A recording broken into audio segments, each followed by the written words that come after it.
wins here. So based on morning skate today, it looks similar lineup or same lineup. Just a thought on not messing with success or whatever's going right for you right now. 3 wins, one in different ways, one in different buildings against different types of teams. Have found some chemistry with some lines and some pairs, and have also sensed a renewed confidence in the group amongst themselves, which is important. So we're going to leave that alone. We're going to give them a chance to play. The past, we obviously know, doesn't dictate the future. Just because you won 3 doesn't guarantee you the 4th. You got to put a lot of work into to Game 4, and coming off a road trip, that's not always an easy thing. So we'll have some work ahead of us tonight, and expect our group to show up and find a way to win this one as well.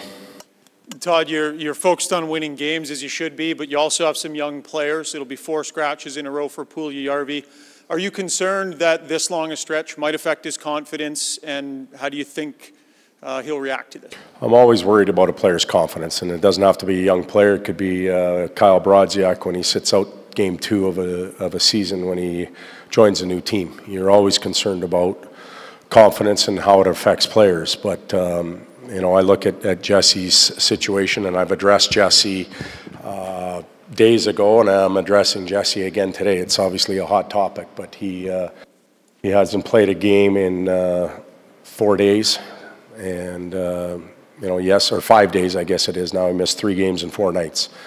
Obviously, he won't play tonight. That's not ideal, but we have to look at the group and the whole package, the total package, and look at what's going on right now. We also have to be aware of individuals, and there has to be a balance. Todd, the first week might not have gone according to plan, but everything else seems to have turned around. What led to that turnaround, do you think? Well, the first week, it didn't go as according to plan. The first game, I thought we carried a lot of last year's baggage into it, and when it didn't go well for us, we got scored on the first shift of the game, first shot. You could feel the ghosts of the past reappear, and we didn't overcome that. Then we came back from Europe and played against a good team in Boston, and they were better than us that night, but we had improved, and I think from that point on, we've improved in most games. There's been segments where we haven't played well. I think of the start in Winnipeg, but we found ways to overcome. And in fact, the other day in Chicago, I'd venture to guess that wasn't our best effort either. But you know, the difference between the Chicago game last year and the Chicago game this year, right now, we probably would have found a way to give those points away, where we found a way to bring them home. As I said earlier, that doesn't. You know, the 10 that we've played already doesn't affect the next 10. We have to start all over again and continue to build. 2 questions, Todd. Zach Kassian spoke this morning. He said he addressed his teammates about rumors that came out this weekend that he'd asked for a trade. He says he likes it here, he's happy here. Your thought on how he played, particularly this weekend, where it kind of had 2 instances, 1 penalty, 1 goal. Where does Zach stand at this point with you? Well, Zach has sat out, you know, I think 2 or 3 of the first 10 games. So that gives you an indication of what we thought his play was like. In turn, he's responded and played well on the weekend. I thought he went into Nashville and was effective. We can focus on the penalty itself. If you go back and review it, he was engaged with a player. The player lost the puck into his feet. He'd already began to make contact. You know, could he let up? Could he guide the player into the boards? I don't know. But in my opinion, he's already engaged. It's a penalty. Can't argue it. It's hard to go to the player and say that's a stupid penalty. I realize the time of the game. I realize the score of the game as well. Coming back and responding in Chicago the following night, that line was very effective. And I've challenged all 3 players there to provide, for them to provide us as a coaching staff confidence, the ability to put them on the ice and feel good about them. And they're doing that as a group right now, and Cass is a part of it. Trade rumors, nobody's happy when they're not in the lineup. It's a simple, it doesn't matter if you're Evan Bouchard at 19 or you're Chris Chelios at almost 50 when he was in Detroit. That's the spectrum that I've seen. And you're happy when players are upset. You know, request for a trade, I'm not aware of that. I don't know where all of those rumors come from. I would imagine that when a veteran player sits out that many days, there's swirl of it, but I'm not aware of it. Puljujärvi as well, if you don't mind. Everyone, I mean, it's clear to respect your need to ice the best lineup. The team's winning, that's fine. Do you hit critical mass when you have a 20-year-old player now that's sitting around for 4 games? Does something have to happen where that player either plays here, plays somewhere else, but has to play? Well, players need to play. Right now we're sitting here with a 19-year-old that nobody's asking me that question about. We just sat him out for 2 games, and he's going to sit for his 3rd, so he's 19, and he can go back to junior, but nobody's questioning us on that, and I wish you would, because that's important too. Jesse's important. We've got Cooper Marody, who's hurt. We're not happy that he's not playing games. But what ends up happening is you try and make the best decisions for the group. And while you're doing that, you're trying to develop players. And the NHL is a tough place to develop players. And we've got a number of young players on our team right now. Yamo and Tyrati, in my opinion, is still a young player. He's inexperienced. You've got Jesse. You've got a lot of young players without NHL experience that we're trying to develop. And on some nights, all of them are playing well. Other nights, some aren't. And we have to consider the group as a whole. I forget who I watched TV last night. Funny, I was watching hockey, and somebody said that, I think it was Babs was talking in Toronto. It's the great thing about hockey is it's a team game. And when you make decisions based on the team, you're usually making them right. Todd, just speaking on the game tonight, you're playing a well-balanced team in the Minnesota Wild. The top 9, any line can be hot on any given night. Parise is a point per game. They also have firepower on the back end as well. How do you execute a game plan against the Wild tonight? We are playing against Minnesota tonight, aren't we? Yeah, Minnesota's a very good team. They've won 5 of their last 6. They've beat some really good teams.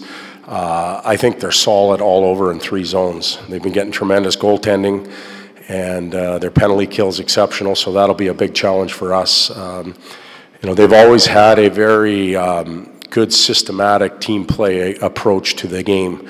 Their back end is a challenge as well for us as far as their ability to defend, but they can also jump up in the rush. I just think that they're a hard team to play against in all 3 zones. So if we go to sleep in any one of them, if we cheat a certain zone, we won't get rewarded in the other and punished in our own. Todd, can you talk about the improvement on your back end, what Trent Yanni's meant, that the players talk, number 1 is positive attitude they really like, and number 2, just small little thing about the details of trying to go less partner to partner and more up the ice. The defenders say the guys are coming back and they're quick and so they're moving it up well, but have you noticed a significant difference? Is that why your top 4 so much better this year compared to last? They're moving the puck quicker? Well, there's a number of factors that go into that: health, confidence. It's funny, when you win a few games, you feel better about what you're doing and you believe in it more. And we've tried to stress getting the puck up the ice quicker. But the quarterbacks can only throw the ball when the receivers are there. So who's more important, quarterback, receiver? We've tried to work on our forwards getting into position and being available quicker. So there's a number of factors that go into play. I think Trent Yanni's approach and Vive also helps. We forget that on the back end. He's got some experience, pardon me, obviously as a defenseman, but their approach, their positivity with the group is really important. Yet they're not afraid to ruffle feathers a little bit in the right way. So they hold those players accountable, but they also show a real positive demeanor around the group. Todd, you mentioned it, so I'll ask you about Bouchard. Him not being in the lineup, is it more about buying time to make a decision with him or his play? A little bit of the Jesse explanation, where the group has performed well and we're going to keep rewarding it. We know that there is a timeline that we're working with, and he's played seven already, and we'll have to make some decisions moving forward. And some of it's his play as well. So Bush is a little bit different when he's a younger player. He's learning the league. He got locked or stuck in an elevator in Nashville, didn't get down in time to hand out the whatever we hand out after the game. That's just experience. That's a kid being young and getting off on the wrong floor. But he doesn't know Doesn't know any better. He's never been in that building. He doesn't know where to go and, after a game or anything like that. So there's so many experiences that these young guys go through on the road and at home. And, the great thing about Bush is he's gung-ho. He's ready to get better, and he's smiling all the time. Just quickly from me, sorry, on Connor's ice time, his minutes are up.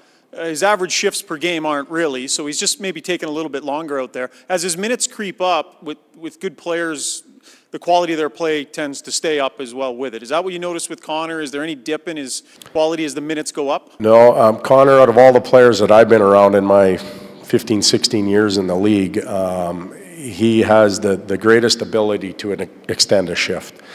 And when we come in and we look at the game sheet between periods after the game and we're, geez, our shift length's getting long. We got guys at 45, we got guys at 50. I look down, and if I see Connor near a minute, I'm okay with that. He just has the ability, his engine, the way he skates, the way he glides on the ice, he's so efficient that he can get away with that a little bit more. And his minutes have come down over the last 3 or 4 games, due in large part to everybody else contributing, and they're finding a balance. So I'm not overly worried about his shift length. I was worried about his minutes played. But again, some of those also go up in overtime. Concern over secondary scoring at the start of the year. Certainly last week that wasn't the case, particularly Draisaitl and Reeder, who have played before internationally, and it seems like some of that chemistry is starting to resurface. What have you liked particularly about those two guys?